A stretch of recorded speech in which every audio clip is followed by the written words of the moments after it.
بسم اللہ الرحمن الرحیم. السلام علیکم. اقرا حفاظ سیکنڈری اسکولز پشاور زون جماعت نہم مضمون اردو میں سبق نمبر 6 جس کا عنوان ہے حج اکبر. مصنف ہیں منشی پریم چند. آئیے سب سے پہلے مصنف کے بارے میں جانتے ہیں. مصنف منشی پریم چند. آپ کا اصل نام دھمپت رائے. ولادت یعنی پیدائش 1880. وفات 1936. جائے پیدائش ہے بہارت کے ضلع بنارس میں پیدا ہوئے. آپ کے والد کا نام منشی عجائب لال تھا اور آپ کی ادبی حیثیت ہے افسانہ نگار.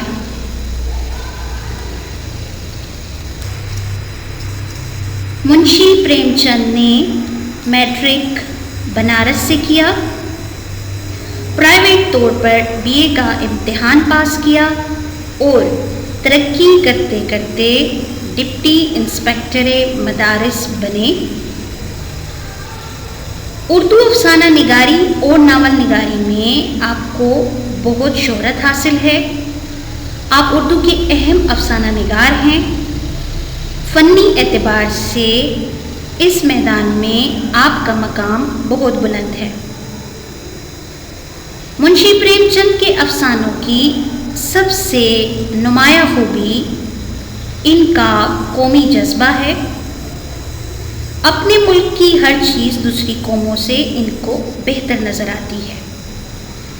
یہ کہنا درست ہوگا کہ آپ وطن پرست اور مقصدی افسانہ نگار ہیں. آپ نے اپنے ملک اور معاشرے کے افراد کو اپنے افسانوں کا موضوع بنایا. آپ کے افسانے محبت، خلوص، حقیقت اور زندگی کی ترجمانی کرتے ہیں. آپ کے افسانوں کے کردار اسی ماحول کی پیداوار ہیں جس میں وہ زندگی کے شب و روز گزارتے ہیں. آپ کی اہم تصانیف میں ہیں واردات، پریم پچیسی، پریم بتیسی، پریم چالیسی، جلوہ حسن، میدان عمل، سوز وطن اور گودان. یہ آپ کی اہم تصانیف ہیں. جی بچوں، منشی پریم چند کے بارے میں مزید جاننے کے لیے صفحہ نمبر 41 پر ان کا حوالہ موجود ہے. آپ اس حوالے کا مطالعہ کر کے اس میں سے معروضی سوالات تیار کر سکتے ہیں. اقرا حفاظ سیکنڈری اسکولز پشاور زون.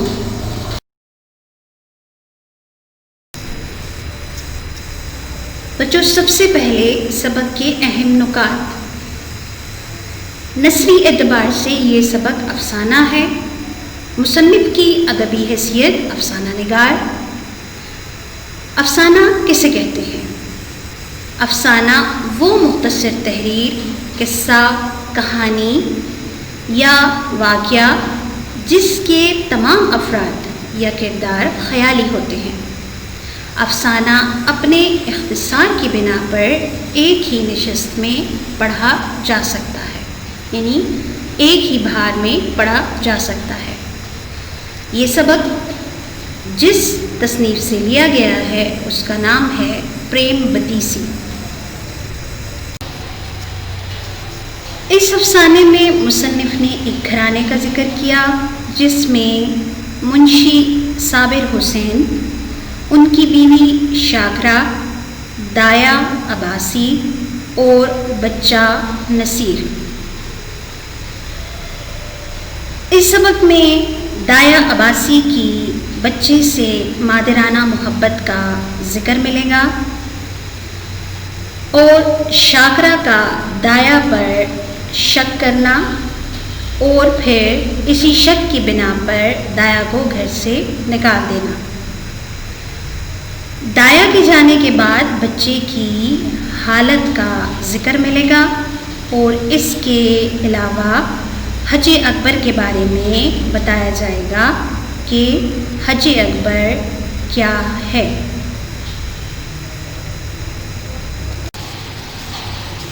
سبق کا مطالعہ کرتے ہیں۔ صفحہ نمبر 42 سبق حج اکبر۔ مطالعے کے لیے آپ لغت کا استعمال لازمی رکھیں تاکہ مشکل الفاظ کے معنی کو سمجھ سکیں۔ جیسا کہ آپ کو بتایا گیا کہ منشی پریم چند ایک مقصدی افسانہ نگار ہیں۔ انہوں نے اس افسانے میں خوبصورت کرداروں کا سہارا لے کر یہ بات سمجھانے کی کوشش کی ہے کہ اجتماعی مفاد کو ذاتی مفاد پر ترجیح دینی چاہیے۔ وہ ایک گھرانے کا ذکر کر رہی ہیں۔ کہتے ہیں کہ منشی صابر حسین کی آمدنی کم تھی اور خرچ زیادہ۔ اپنے بچے کے لیے دایا رکھنا گوارا نہیں کر سکتے تھے، یعنی بچے کی دیکھ بھال کے لیے کسی آیا یا ملازمہ کو نہیں رکھ سکتے تھے کیونکہ آمدنی کم تھی۔ ایک تو بچے کی صحت کی فکر تھی اور دوسرے اپنے برابر والوں سے ہیٹے رہنے یعنی کہ کم درجہ یا کم رتبہ بن کر رہنے کی ذلت کی وجہ سے وہ اس خرچ کو برداشت کرنے پر مجبور تھے، یعنی دایا رکھنا چاہتے تھے۔ بچہ دایا کو بہت چاہتا تھا اور ہر دم اس کے گلے کا ہار بنا رہتا تھا، یعنی گلے کا ہار کا مطلب ہے وہ بچہ جو ہر وقت ماں سے چمٹا رہے۔ اسی وجہ سے دایا اور بھی ان کو ضروری معلوم ہوتی تھی، مگر شاید سب سے بڑا سبب یہ تھا کہ وہ مروت یعنی لحاظ کی بنا پر دایا کو جواب دینے کی جرت نہ کر سکتے تھے، یعنی گھر سے نکالنے کی جرت نہ کر سکتے تھے، کیونکہ یہ دایا یہاں ان کے گھر 3 سال سے نوکر یعنی ملازمت تھی اور ان کے اکلوتے بیٹے کی پرورش کر رہی تھی۔ وہ اپنا کام دل و جان سے کرتی تھی، اسے نکالنے کا کوئی بہانہ نہ تھا اور خواہ مخواہ کیچڑ اچھالنا یعنی الزام لگانا صابر جیسے حلیم یعنی بردبار شخص کے لیے غیر ممکن تھا، مگر ان کی بیوی اس معاملے میں شوہر سے متفق نہ تھی اور اسے یہ شک رہتا تھا کہ دایا ان کو لوٹتی رہتی ہے۔ اس لیے جب کبھی بھی دایا بازار سے واپس آتی تو وہ دروازے کی چوکھٹ پر چھپی رہتی اور وہ یہ دیکھتی کہ آٹا یا لکڑی یا کوئی اور چیز تو چھپا کر دایا نہیں رکھ رہی، اس لیے دایا کی لائی ہوئی چیزوں کو وہ بار بار دیکھتی اور یہی پوچھتی کہ آیا یہ کتنے کی چیز آئی ہے یا یہ اتنی مہنگی کیوں ہے۔ دایا ان تمام بدگمانیوں کا جواب انتہائی نرمی سے دیتی تھی۔ جب بیگم بہت تیز بھی ہو جاتی تھی تو تب بھی دایا کڑی یعنی کہ مضبوط پڑ جاتی اور صفائی اور شہادتیں پیش کرتی۔ تردید اور حجت میں گھنٹوں لگ جاتے، قریب روزانہ یہی حال تھا اور روزانہ کا یہ ڈرامہ معمولی سی اشک ریزی یعنی کہ آنسو بہانے کے بعد ختم ہو جاتا تھا۔ لیکن دایا اتنی سختیاں جھیلنے کے بعد بھی شاکرا کے گھر رہنے پر مجبور تھی اور اس کی وجہ تھی بچے کی محبت، یعنی دایا کو بچے سے محبت تھی اور وہ اپنے آپ کو ایسے لطیف جذبے کا اہل نہیں سمجھتی تھی۔ افسانے کا دوسرا حصہ ہے۔ کہتے ہیں کہ اتفاق سے ایک روز دایا کو بازار سے آنے میں دیر ہو گئی۔ شاکرا غصے سے بھری بیٹھی تھی۔ دایا کو دیکھتے ہی وہ انداز بدل کر بولی کہ کیا بازار میں کھو گئی تھی۔ دایا نے اپنی غلطی تسلیم کرتے ہوئے سر جھکایا اور بتایا کہ اسے ایک جان پہچان کی عورت مل گئی تھی جس کی وجہ سے دیر ہو گئی۔ شاکرہ اس کا یہ جواب سن کر اور بھی غصہ ہوئی اور بولی کہ صاحب کو دفتر جانے میں دیر ہو رہی ہے اور تمہیں گھومنے پھرنے کی پڑی ہے۔ مگر دایا نے اس وقت خاموش رہنے میں ہی خیریت سمجھی اور وہ بچے کو گود میں لیے چلی گئی، اور شاکرہ نے یہ کہہ کر اس سے بچہ لے لیا کہ تمہارے بغیر وہ بے حال نہیں ہو جائے گا۔ دایا نے اس حکم کی تعمیل کو ضروری نہ سمجھا اور نصیر کو اپنی طرف اشارے سے بلایا اور دونوں ہاتھوں سے نصیر کو گود میں اٹھایا اور دروازے کی طرف چلی، لیکن شاکرہ بھی باز یعنی کہ شاہین کی طرح اس پر جھپٹی اور نصیر کو اس کی گود سے چھین لیا اور کہا کہ میں تمہارا یہ فریب بہت دنوں سے دیکھ رہی ہوں، یہ تماشے تم کسی اور کو دکھانا۔ دایا چونکہ نصیر پر جان چھڑکتی تھی اور وہ سمجھتی تھی کہ شاکرہ بھی اس کی اس محبت سے بے خبر نہیں ہے، یہ دایا کی مادرانہ محبت تھی جو وہ نصیر سے کرتی تھی۔ ایسا مضبوط تعلق تھا اس کا اور نصیر کے درمیان کہ جسے معمولی غصہ جو ہے وہ ختم نہیں کر سکتا تھا اور نہ ہی کمزور کر سکتا تھا۔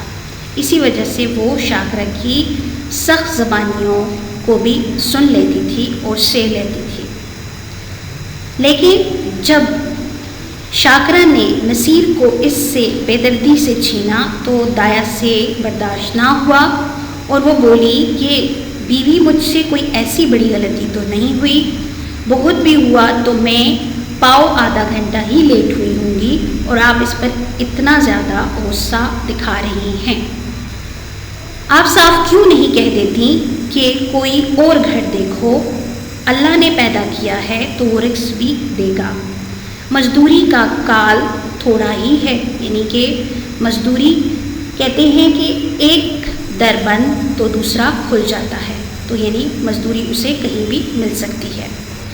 شاکرہ اور دایا کے درمیان کچھ مکالمہ ہوا ہے، یہاں پہ کہہ رہے ہیں کہ تو یہاں تمہاری کون پرواہ کرتا ہے، تمہاری جیسی مامائیں گلی گلی ٹھوکریں کھاتی پھرتی ہیں۔ دایا نے کہا خدا آپ کو سلامت رکھے، مامائیں دائیاں بہت ملیں گی، جو کچھ خطا ہوئی ہو مجھے معاف کر دیجیے گا، میں جاتی ہوں۔ شاکرہ جا کر مردانے میں سے اپنی تنخواہ کا حساب کر لو، دایا میری طرف سے نصیر میاں کو مٹھائیاں منگوا لیجیے گا۔ اتنے میں صابر حسین بھی باہر سے آ گئے، پوچھا کیا ہے؟ دایا کچھ نہیں، بیوی نے جواب دے دیا ہے، گھر جاتی ہوں۔ صابر حسین چونکہ گھریلو پریشانیوں سے بچتے تھے، دور بھاگتے تھے، ایسے جیسے کوئی ننگے پاؤں کانٹوں سے بچتا ہے۔ انہیں سارا دن ایک ہی جگہ کھڑے رہنا منظور تھا، پر کانٹوں پر پیر رکھنے کی جرت نہ تھی، اس لیے وہ چیبجبی یعنی غصہ ہو کر بولے کہ کیا بات ہوئی؟ شاکرہ نے کہا کچھ نہیں، اپنی طبیعت ہے، نہیں جی چاہتا نہیں رکھتے، کسی کے ہاتھوں بک تو نہیں گئے۔ صابر نے کہا کہ تمہیں بیٹھے بٹھائے ہر وقت کوئی نہ کوئی کھچڑ یعنی کہ سازش سوچتی ہے۔ شاکرہ نے جواب دیا ہاں مجھے تو اس بات کا جنون ہے، کیا کروں، خصلت یعنی عادت ہی ایسی ہے، تمہیں یہ بہت پیاری ہے تو لے جا کر گلے باندھو، میرے یہاں ضرورت نہیں ہے۔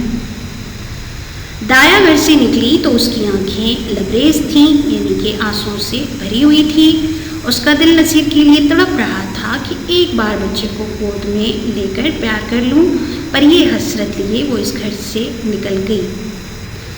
نصیر دایا کے پیچھے پیچھے دروازے تک آیا، لیکن جب دایا نے دروازہ باہر سے بند کر دیا تو وہ مچل کر یعنی تڑپ کر زمین پر لیٹ گیا اور انا انا کہہ کر رونے لگا۔ شاکرہ نے اسے چمکارا یعنی دلاسا بھی دیا، پیار بھی کیا، گود میں لینے کی کوشش بھی کی، مختلف قسم کے کھانے اور کھیل وغیرہ کرنے کی کوشش کی، مگر نصیر پر کوئی اثر نہ ہوا، یہاں تک کہ شاکرہ کو غصہ آ گیا اور وہ بچے کو وہیں چھوڑ کر گھر کے کاموں میں مصروف ہو گئی، اور نصیر کا حال یہ تھا کہ وہ رو رو کر کر سسکتے زمین پر ہی سو گیا تھا۔ افسانے کا تیسرا حصہ ہے کہ دایا کے جانے کے بعد شاکرا نے یہ سمجھا کہ تھوڑی دیر میں ہی بچہ رو دھو کر چپ ہو جائے گا، پر نصیر نے جاگتے ہی پھر انا کی رٹ لگا دی تھی۔ جب صابر حسین دفتر سے آئے اور بچے کی حالت دیکھی تو بیوی کی طرف انتہائی غصے بھری نظروں سے دیکھا اور بچے کو بہلانے لگے۔ جب نصیر کو یہ یقین ہو گیا کہ دایا مٹھائی لینے گئی ہے تو اسے کچھ تسلی ہوئی، مگر شام ہوتے ہی اس نے دوبارہ سے انا مٹھائی لائی کی رٹ لگانا شروع کر دی۔ اسی طرح دن گزر گئے اور نصیر جو ہے وہ روتا ہی رہا اور اس کے علاوہ اس کا اور کوئی کام نہ تھا۔ وہ بے زبان بلی جسے طاق پر بیٹھے دیکھ کر، یعنی طاق کا مطلب ہے محراب دار ڈاٹ جو دیوار میں بنائی جاتی ہے، اس پر بلی کو بیٹھے دیکھ کر بھی وہ خوشی محسوس نہ کرتا تھا۔ وہ طائر بے پرواز جس پر وہ جان چھڑکتا تھا سب اس کی نظروں سے گر گئے، یعنی وہ پرندہ جو پرواز نہ کرے۔ وہ ان کی طرف آنکھ اٹھا کر بھی نہیں دیکھتا تھا۔ وہ سوتے میں رو پڑتا، اس کا گوشت سے بھرا جسم گھل گیا اور اس کے گلاب جیسے رخسار سوکھ گئی، یعنی گال۔ شاکرا بچے کی یہ حالت دیکھ کر اندر ہی اندر کڑتی اور اپنی نادانی پر پچھتاتی۔ صابر حسین جو فطرتاً خلوت پسند آدمی تھے، یعنی تنہائی پسند تھے، اب وہ نصیر کو اپنی گود سے جدا نہ کرتے تھے۔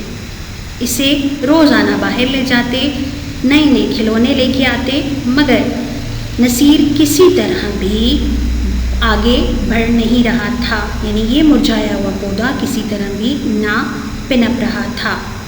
اسی طرح 3 ہفتے گزر گئے اور برسات کا موسم شروع ہو گیا۔ گرمی کی شدت، ہوا کے ٹھنڈے جھونکے، بخار اور زکام کا زور ہو گیا۔ نصیر چونکہ کمزور ہو چکا تھا اس لیے موسمی تبدیلی کو برداشت نہ کر سکا، جبکہ شاکرا اسے احتیاطاً فلالین یعنی کہ نرم اونی کپڑا پہنائے رکھتی تھی اور اسے پانی کے قریب بھی نہ جانے دیتی، مگر رطوبت یعنی نمی کا اثر ہو گیا اور نصیر کھانسی اور بخار میں مبتلا ہو گیا۔ افسانے کا اگلا حصہ یعنی چوتھا پارٹ کہتے ہیں صبح کا وقت تھا، نصیر چارپائی پر آنکھیں بند کیے پڑا تھا۔ ڈاکٹروں کا علاج بے سود ثابت ہو رہا تھا، یعنی بیکار ہو رہا تھا۔ شاکرا چارپائی پر بیٹھی اس کے سینے پر تیل کی مالش کر رہی تھی اور صابر حسین صورت غم بنے ہوئے بچے کو پردرد نگاہوں سے دیکھ رہے تھے۔ وہ شاکرا سے کم بولتے تھے، انہیں اس سے ایک طرح سے نفرت ہو گئی تھی، کیونکہ وہ نصیر کی بیماری کا سارا الزام اسی کے سر رکھتے تھے۔ وہ ان کی نگاہوں میں نہایت کم ظرف اور سفلا مزاج یعنی اونچی یا کمینی صفت عورت تھی۔ شاکرا نے ڈرتے ڈرتے کہا، آج بڑے حکیم صاحب کو بلا لیتے ہیں، شاید انہی کی دوا سے کچھ فائدہ ہو۔ صابر حسین نے کالی کٹاؤں کی طرف دیکھ کر ترشی سے جواب دیا، بڑے حکیم نہیں، لقمان بھی آ جائیں گے تو اسے کوئی فائدہ نہ ہوگا۔ شاکرا نے کہا کہ بس اس کی ایک ہی دوا ہے اور وہ نایاب ہے۔ صابر حسین نے کہا کہ بس اس کی ایک ہی دوا ہے اور وہ نایاب ہے۔ شاکرا نے کہا کہ ہاں، کیا عباسی اسے امرت پلاوے گی؟ یعنی امرت کا مطلب ہے آب حیات، یعنی بہت لذیذ اور شیریں چیز یا شہد۔ صابر نے جواب دیا، ہاں، وہ تمہارے لیے زہر ہو مگر بچے کے لیے امرت ہی ہوگی۔ شاکرا نے کہا، میں نہیں سمجھتی، اللہ کی مرضی میں اسے اتنا دخل ہے۔ صابر نے جواب دیا کہ اگر نہیں سمجھتی ہو تو اب تک نہیں سمجھا تو رو گی، بچے سے ہاتھ دھونے پڑیں گے۔ شاکرا نے کہا کہ چپ بھی رہو، کیسا شگون زبان سے نکالتے ہو، یعنی بری بات۔ اگر ایسی جلی کٹی سنانی ہے تو یہاں سے چلے جاؤ۔ صابر نے کہا کہ میں جاتا تو ہوں، مگر یاد رکھو یہ خون تمہاری گردن پر ہوگا۔ اگر لڑکے کو تندرست دیکھنا چاہتی ہو تو عباسی کے پاس جاؤ، اس کی منت کرو، التجا کرو، تمہارے بچے کی جان اسی کے رحم و کرم پر منحصر ہے۔ شاکرہ نے کوئی جواب نہ دیا اور اس کی آنکھوں سے آنسو جاری ہو گئے۔ صابر حسین نے پوچھا اگر تمہاری مرضی ہے تو میں اسے تلاش کروں؟ شاکرہ نے کہا تم کیوں جاؤ گے، میں خود چلی جاؤں گی۔ صابر حسین نے جواب دیا نہیں، معاف کرو، مجھے تمہارے اوپر اعتبار نہیں ہے، نہ جانے تمہارے منہ سے کیا نکل جائے گا، اور وہ آنا بھی چاہے تو نہ آئے گی۔ شاکرہ نے شوہر کی طرف نگاہ ملامت سے دیکھا اور کہا کہ ہاں اور کیا، مجھے اپنے بچے کی بیماری کا قلق یعنی کہ رنج یا افسوس تھوڑے ہی ہے۔ میں نے شرم کے مارے تم سے کہا نہیں، لیکن میرے دل میں بار بار یہ خیال پیدا ہوا ہے کہ اگر مجھے دایا کے مکان کا پتہ معلوم ہوتا تو میں اسے کب کے منا لائی ہوتی۔ وہ مجھ سے کتنی ہی ناراض ہو لیکن نصیر سے اسے بہت محبت ہے اور وہ ضرور نصیر کی طرف آئے گی۔ شاکرہ نے بہت ضبط کر کے یہ باتیں کہیں، مگر امڑے ہوئے یعنی آئے ہوئے آنسوؤں کو وہ روک نہ سکی۔ صابر حسین نے اس کی طرف ہمدردانہ نگاہ سے دیکھا اور شرمندہ ہو کر بولے میں تمہارا جانا مناسب نہیں سمجھتا، میں خود ہی جاتا ہوں۔ افسانے کا اگلا اور آخری حصہ افسانے کا اگلا یعنی 5واں حصہ۔ عباسی دنیا میں اکیلی تھی۔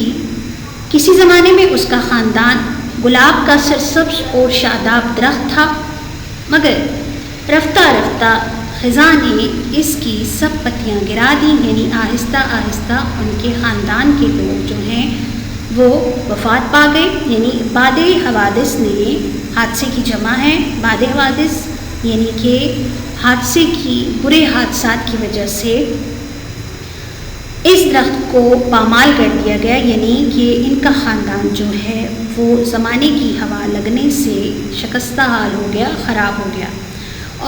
اور اب یہی سوکھی ٹہنی ہرے برے درخت کی یادگار باقی تھی، یعنی اب صرف اور صرف عباسی ہی اپنے خاندان کا حصہ رہ گئی تھی، باقی سب فوت ہو چکے تھے۔ مگر نصیر کو پا کر اس کی سوکھی ٹہنی میں جان سی پڑ گئی تھی اور اس میں ہری ہری پتیاں نکل آئی تھیں۔ وہ جو اب تک خشک اور پامال تھی، اس میں رنگ و بو کے آثار پیدا ہوئے اور وہ نصیر کی بھولی بالی باتوں پر نثار یعنی قربان ہو گئی، مگر وہ اپنی محبت کو شاکرہ سے چھپاتی تھی۔ وہ نصیر کے لیے ماں سے چھپ کر مٹھائیاں لاتی، اسے کھلا کر خوش ہوتی، اس کے جسم پر اپٹن ملتی۔ اپٹن کہتے ہیں خوشبودار مسالہ ہے جو جسم کو صاف اور ملائم بنانے کے لیے جسم پر ملا جاتا ہے۔ وہ اسے دوسروں کے سامنے کچھ نہ کھلاتی تاکہ بچے کو نظر نہ لگ جائے، ہمیشہ دوسروں سے بچے کی کم خوراکی کا رونا روتی، اسے نظر بد سے بچانے کے لیے تعویذ گنڈے لاتی تھی۔ یہ اس کی خالص مادرانہ محبت تھی جس میں اپنے روحانی احتزاز یعنی کہ خوشی کے سوا کوئی غرض نہ تھی۔ تعویذ گنڈے مطلب جادو ٹونا۔ وہ جب اس گھر سے نکلی تو اس کی حالت ایسی ہو گئی تھی جیسے کسی تھیٹر میں یکایک بجلیاں گل ہو جائیں یعنی بجھ جائیں۔ اس کی آنکھوں کے سامنے وہی صورت ناچ رہی تھی، کانوں میں وہی پیاری پیاری باتیں گونج رہی تھی، یعنی نصیر کی آواز اور اس کی صورت۔ رات جیسے تیسے وہ اس نے کاٹی اور صبح کو وہ مکان میں جھاڑو دے رہی تھی کہ اچانک تازہ حلوے کی آواز سن کر بے اختیار باہر آئی۔ اسے یاد آیا کہ آج حلوہ کون کھائے گا۔ عباسی کی روح تڑپ اٹھی اور وہ بے قراری کے عالم میں گھر سے نکلی کہ چلو نصیر کو دیکھ آؤں، مگر آدھے راستے سے ہی واپس لوٹ گئی۔ نصیر عباسی کے دھیان سے ایک لمحہ کے لیے بھی نہیں اترتا تھا۔ وہ سوتے سوتے چونک پڑتی، معلوم ہوتا تھا کہ نصیر ڈنڈے کا گوڑا دبائے اس کی طرف آ رہا ہے یا اس کے ساتھ کھیل رہا ہے۔ نصیر اس کے دل و جان میں بسا ہوا تھا، شاکرہ کی بے رخی اور بدسلوکی کے ملال کے لیے اس میں اور جگہ نہ تھی۔ وہ روز ارادہ کرتی تھی کہ آج نصیر کو دیکھنے جاؤں گی، اس لیے بازار سے کھلونے اور مٹھائیاں لاتی، گھر سے چلتی لیکن آدھے راستے سے لوٹ آتی۔ اس سے مزید 2-4 قدم آگے نہ بڑھا جاتا۔ وہ سوچتی کہ نصیر مجھے کیا پہچانے، بچوں کی محبت کا کیا اعتبار، نئی دایا سے رچ گیا ہوگا، یعنی مانوس ہو گیا ہوگا۔ یہ خیال اس کے پیروں پر زنجیر کا کام کر جاتے تھے۔ اسی اثنا میں حج کے دن قریب آ گئے۔ محلے کے کچھ لوگ حج کی تیاریاں کرنے لگے تو عباسی کو بھی اپنے غم بلانے کا ایک بہانہ مل گیا اور وہ آمادہ سفر ہو گئی۔ افسانے کا آخری حصہ کہتے ہیں کہ آسمان پر کالی گھٹائیں چھائی ہوئی تھیں اور ہلکی ہلکی پھواریں پڑ رہی تھیں۔ دہلی اسٹیشن پر زائرین کا یعنی زیارت کرنے والوں کا ہجوم تھا۔ کچھ لوگ گاڑیوں میں بیٹھے تھے، کچھ گھروں سے رخصت ہو رہے تھے۔ چاروں طرف ایک کہرام سا مچا ہوا تھا۔ عباسی یہ سوچ رہی تھی کہ اگر نصیر اس وقت یہاں ہوتا تو وہ بہت روتا اور میری گود سے نہ اترتا۔ عباسی نے کہا کہ حج سے واپس آنے کے بعد ضرور اسے دیکھنے جاؤں گی۔ یکایک عباسی کو صابر حسین بائک سائیکل پر نظر آئے۔ ان کا چہرہ اترا ہوا تھا اور کپڑے پسینے سے تر تھے۔ وہ گاڑیوں میں جھانکنے لگے۔ عباسی محض یہ دکھانے کے لیے کہ میں بھی حج کرنے جا رہی ہوں گاڑی سے باہر نکل آئی۔ صابر حسین اسے دیکھتے ہی قریب آئے اور بولے، کیوں عباسی، تم بھی حج کو چلی؟ عباسی نے فخریہ انکسار سے کہا، عاجزی سے کہا، ہاں، یہاں کیا کروں، زندگی کا کوئی ٹھکانہ نہیں، معلوم نہیں کب آنکھیں بند ہو جائیں، خدا کے یہاں منہ دکھانے کے لیے بھی تو کوئی سامان ہونا چاہیے۔ عباسی نے نصیر کا پوچھا تو صابر نے بتایا کہ اب تو تم جا رہی ہو، نصیر کا حال پوچھ کر کیا کرو گی، اس کے لیے دعا کرتی رہنا۔ عباسی کا سینہ دھڑکنے لگا، گھبرا کر بولی، کیا دشمنوں کی طبیعت اچھی نہیں ہے؟ صابر نے بتایا کہ ہاں، طبیعت تو اسی دن سے خراب ہے جس دن سے تم نکلی تھی، ہر طرح کے ٹوٹکے آزمائے، سب کچھ کر لیا، مگر نصیر کی طبیعت بہتر نہ ہوئی۔ اس ارادے سے تمہاری طرف آیا تھا کہ منت سماجت کر کے لے چلوں گا اور تمہیں دیکھ کر اس کی طبیعت کچھ سنبھل جائے گی، لیکن تمہارے گھر پر آیا تو معلوم ہوا کہ تم حج کرنے سے جا رہی ہو۔ اب کس منہ سے تمہیں کہوں تمہارے ساتھ سلوک ہی کون سا اچھا ہوا ہے کہ تمہیں اس کار ثواب سے روک سکوں۔ صابر حسین نے کہا کہ اس کا خدا حافظ ہے، اگر اس کی زندگی ہوئی تو صحت بھی مل جائے گی، باقی خدا کی مرضی، جیسے اللہ نے چاہا ویسا ہی ہوگا۔ یہ سن کر عباسی کی آنکھوں میں اندھیرا چھا گیا اور اس کے دل سے دعا نکلی کہ اللہ میری جان کے صدقے میرے نصیب کا بال بھی بیکا نہ ہو۔ انتہائی رقت سے یعنی رونے سے اس کا دل بھر آیا اور اس نے یہ کہا کہ میں کتنی سنگ دل ہوں کہ پیارا نصیب میرے پیچھے رو رو کر ہلکان ہوا اور میں اس کو دیکھنے تک نہ گئی۔ میں نے ماں کا بدلہ بیٹے سے لیا، حالانکہ بیٹے نے میرا کیا بگاڑا تھا۔ دایا نے کہا کہ مجھے کیا معلوم تھا کہ نصیر مجھ سے اتنی محبت کرتا ہے، ورنہ میں شاکرہ کی جوتیاں کھاتی اور گھر سے قدم نہ نکالتی۔ اندازے وحشت سے وہ بولی کہ دودھ تو پیتا ہے نا؟ صابر نے کہا، تم دودھ پینے کو کہتی ہو، اس نے 2 دن سے آنکھیں تو کھولی نہیں۔ عباسی، یا میرے اللہ، ارے او کھلی، بیٹا آ، میرا اسباب گاڑی سے اتار دے، اب مجھے حج وج کی نہیں سوچتی۔ ہاں بیٹا جلدی کر میاں، دیکھیے کوئی یکا ہو تو ٹھیک کر لیجیے، یعنی تانگا۔ گھوڑا آہستہ آہستہ چل رہا تھا اور عباسی بار بار جھنجھلاتی تھی اور یکا بان سے بار بار کہتی تھی کہ بیٹا جلدی کر، میں تجھے کچھ زیادہ دے دوں گی۔ اس کا جی چاہتا تھا کہ گھوڑے کے پر لگ جائیں اور وہ صابر حسین کے گھر پہنچ جائے۔ جب صابر حسین کا مکان قریب آ گیا تو عباسی کا سینہ زور سے اچھلنے لگا، سر تیورا گیا، بار بار دل سے دعا نکلنے لگی کہ سب خیر و عافیت سے ہو۔ عباسی کے کان میں کسی کی رونے کی آواز آئی تو اس کا کلیجہ منہ کو آ گیا۔ جی چاہا کہ وہ یکا سے کود پڑے، مگر ذرا دیر میں معلوم ہوا کہ کوئی عورت میکے سے بدا یعنی رخصت ہو رہی ہے، تب اسے تسلی ہوئی۔ جب صابر حسین کا مکان آ پہنچا تو عباسی نے ڈرتے ڈرتے دروازے کی طرف دیکھا، جیسے کوئی گھر سے بھاگا ہوا یتیم لڑکا شام کو بھوکا پیاسا گھر آئے، اور دروازے کی طرف سہمی ہوئی نگاہ سے دیکھے کہ کوئی بیٹھا تو نہیں ہے۔ عباسی جب گھر میں داخل ہوئی تو دیکھا کہ دروازے پر سناٹا چھایا ہوا ہے، باورچی بیٹھا حقہ پی رہا تھا۔ عباسی کو تھوڑی تسلی ہوئی اور وہ شاکرہ کے کمرے میں گئی تو اس کا دل گرما کی دوپہری دھوپ کی طرح کانپ رہا تھا۔ شاکرہ نصیر کو گود میں لیے دروازے کی طرف ٹکٹکی لگائے تاک رہی تھی، یعنی مسلسل گھور رہی تھی دروازے کو۔ غم اور نا امیدی کی زندہ تصویر تھی۔ عباسی نے شاکرہ سے کچھ نہیں پوچھا، نصیر کو اس کی گود سے لے لیا اور اس کے منہ کی طرف چشمے پرنم سے دیکھ کر کہا، بیٹا نصیر آنکھیں کھولو، یعنی آنسو بھری آنکھوں سے نصیر کو دیکھا۔ نصیر نے آنکھیں کھولی، ایک لمحہ تک دایا کو خاموش دیکھتا رہا، تب یکا یک دایا کے گلے سے لپٹ گیا اور بولا، انا آئی انا آئی۔ نصیر کا زرد مرجھایا ہوا چہرہ روشن ہو گیا، جیسے بجھتے ہوئے چراغ میں تیل پڑ جائے۔ ایسا معلوم ہوا گویا وہ کچھ بڑھ گیا ہے۔ اسی طرح ایک ہفتہ گزر گیا۔ صبح کا وقت تھا، نصیر آنگن میں کھیل رہا تھا۔ صابر حسین نے آ کر اسے گود میں اٹھایا اور پیار کر کے بولے، تمہاری انا کو مار بھگا دیں گے۔ نصیر نے منہ بنا کر کہا، نہیں روئے گی۔ عباسی بولی، کیوں بیٹا، مجھے تو تو نے کعبہ شریف نہ جانے دیا، میرے حج کا ثواب کون دے گا؟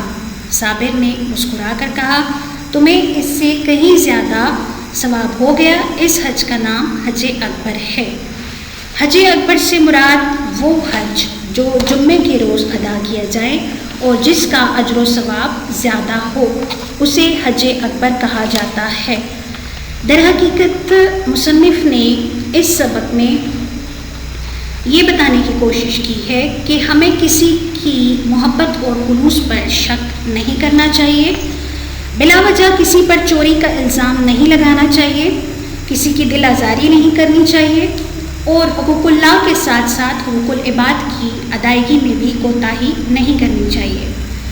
جس طرح اس افسانے میں دایا عباسی بچے پر جان چھڑکتی تھی، لیکن شاکرہ اس کی محبت کو فریب سمجھتی تھی۔ اس سے ہمیں یہ سبق بھی ملتا ہے کہ ہمیں دکھی انسانیت کی مدد کرنی چاہیے اور اپنے اچھے سلوک سے دوسروں کا دل جیتنا چاہیے۔ منشی پریم چند کا سبق تھا، ان کی تصنیف سے لیا گیا، پریم بتیسی سے لیا گیا سبق تھا، جو آپ کے نصاب میں شامل کیا گیا۔ امید ہے کہ آپ کو سبق کی سمجھ آئی ہوگی۔ صابر نے جواب دیا کہ اگر نہیں سمجھتی ہو تو اب تک نہیں سمجھا تو رو گی، بچے سے ہاتھ دھونے پڑیں گے۔ شاکرہ نے کہا کہ چپ بھی رہو، کیسا شگون۔ مصنف منشی پریم چند۔ آپ کا اصل نام دھمپت رائے، ولادت یعنی پیدائش 1880، وفات 1936۔ بسم اللہ الرحمن الرحیم۔ السلام علیکم۔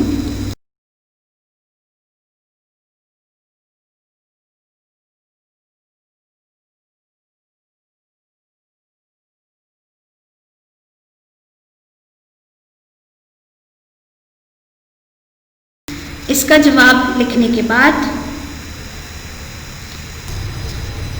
عباسی جب گھر میں داخل ہوئی تو دیکھا کہ دروازے پر سناٹا چھایا ہوا ہے، باورچی بیٹھا حقہ پی رہا تھا۔ عباسی کو تھوڑی تسلی ہوئی اور وہ شاکرہ کے کمرے میں گئی تو اس کا دل گرما کی دوپہری دھوپ کی طرح کانپ رہا تھا۔ شاکرہ نصیر کو گود میں لیے دروازے کی طرف ٹکٹکی لگائے تاک رہی تھی، یعنی مسلسل گھور رہی تھی دروازے کو۔ غم اور نا امیدی کی زندہ تصویر تھی۔ عباسی نے شاکرہ سے کچھ نہیں پوچھا، نصیر کو اس کی گود سے لے لیا اور اس کے منہ کی طرف چشمے پرنم سے دے کر کہا، بیٹا نصیر آنکھیں کھولو. یعنی آنسو بھری آنکھوں سے نصیر کو دیکھا.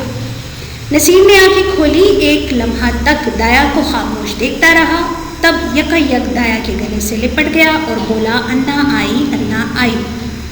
نصیر کا زرد مرجھایا ہوا چہرہ روشن ہو گیا، جیسے بجھتے ہوئے چراغ میں تیل پڑ جائے.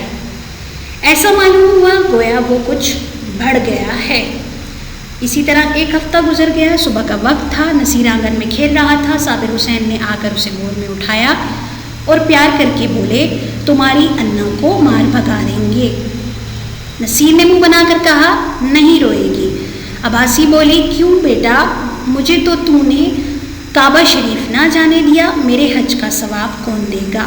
صابر نے مسکرا کر کہا، تمہیں اس سے کہیں زیادہ ثواب ہو گیا. اس حج کا نام حج اکبر ہے.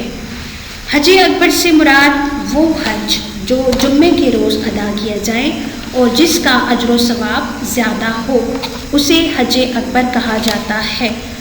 در حقیقت مصنف نے اس سبق میں یہ بتانے کی کوشش کی ہے کہ ہمیں صابر نے جواب دیا کہ اگر نہیں سمجھتی ہو تو اب تک نہیں سمجھا تو رو گی، بچے سے ہاتھ دھونے پڑیں گے. شاکرہ نے کہا کہ چپ بھی رہو، کیسا شگون زبان سے نکالتے ہو، یعنی بری بات. اگر ایسی جلی کٹی سنانی ہے تو یہاں سے چلے جاؤ. صابر نے کہا کہ میں جاتا تو ہوں، مگر یاد رکھو یہ خون تمہاری گردن پر ہوگا. اگر لڑکے کو گھر کا کام ہے بچوں آپ کے پاس، درس کا آپ نے بغور مطالعہ کرنا ہے اور مثال کے مطابق 15 معروضی سوالات تیار کرنے ہیں. یاد رہے کہ آپ کے پاس مصنف کا حوالہ اور سبق دونوں موجود ہیں، اس لیے دونوں میں سے معروضی سوالات تیار کرنے ہیں. مشق میں سوال نمبر 7, 8, 9 کے جوابات کو اخذ کرنا ہے. انشاءاللہ اگلی ویڈیو میں ہم اگلے درس کی تدریس کو کریں گے. شکریہ.